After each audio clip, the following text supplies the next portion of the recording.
Choosing the right type of care for you or your loved one is a very personal decision. It's also an emotive one that needs to take account of practicalities such as care needs alongside your values and personal priorities. In this video, I will outline some of the pros and cons of the most common care options. One of the first decisions to make is whether the level of care requires someone to go into a residential care home or whether the care can be provided at home. So let's take a look first at domiciliary care. This is care provided in the home and can be for a few hours a day or around the clock. Advantages include the fact that you can continue to enjoy home comforts and familiar surroundings, which of course can be of particular importance for people in early stages of living with dementia. Healthcare outcomes are generally proven to improve when people are living in their own home. It's easier to maintain contact with friends and of course the local community, which brings peace of mind for the person in need of care and their family as they are being looked after and are still surrounded by people they know. Home care services are pretty flexible and you can have as little or as much help as you need, or of course as you can afford, meaning that care can be carefully phased in.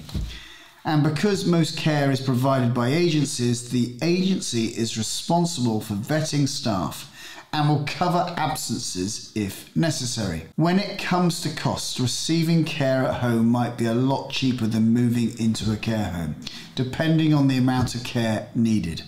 There are some potential downsides to consider though.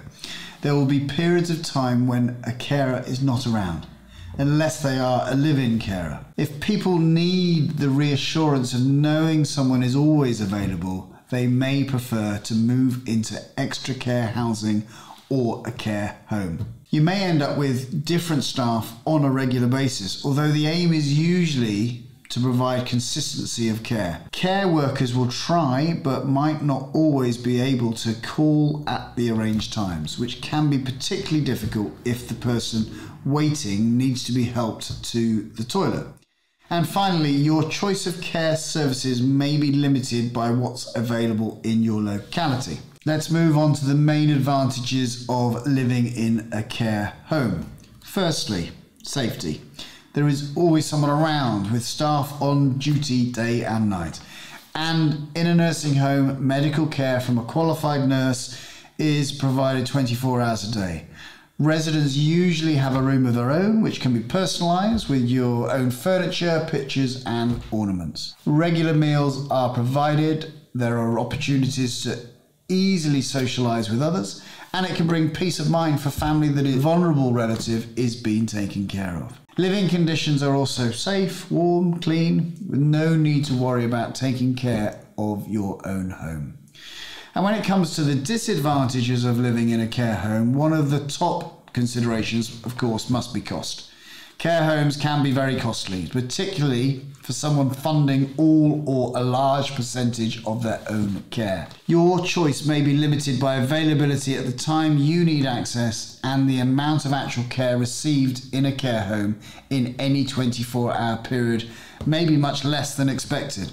So make sure you know what you can expect and any costs you may need to pay in addition if the individual's care needs increase over time. Surroundings will initially be unfamiliar, with a limit on possessions you can take with you, and the potential loss of contact with neighbours and old friends can be huge. There's a definite loss of independence, although a good home should encourage residents to be as independent as possible, and there is often a lack of privacy which can be difficult to adjust to. Now, let's consider the pros and cons of having a live-in carer. One of the obvious advantages is being able to stay at home with your familiar treasured belongings and memories and your spouse, which isn't always possible when moving into a care home. You continue to live life your way with one-to-one care all day compared to the 3 hours a day that are typically built into care home fees. Research from Glasgow Caledonian University suggests you are much less likely to fall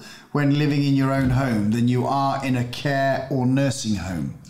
Really importantly, you retain the dignity of living your own life how you want to, with more privacy, independence and flexibility than if you were in a care or nursing home. Prices can be similar for a single person and possibly cheaper for a couple who both require support and would otherwise both be in a care or nursing home. The downsides to consider are that you will have someone living in your house, so a spare room has to be given over to the carer and must be suitable to meet the carer's needs. Care needs may increase over time, meaning one carer may not be enough, which can of course become expensive for just one person. There's a lot to consider when deciding which type of care is right for you and your particular circumstances. So I hope this video has given you some food for thought. Thank you for checking out my YouTube channel. I'm Justin King, and my aim is to help people like you live successful lives. And this often involves understanding your money. So if you've enjoyed this video, please press the like button to help more people like you find my channel, and check out the show notes for some useful links on the things I've discussed in this video. You'll also find links to other videos in this series on finding and funding care in later life. For now, I'm Justin King, helping you live your best life.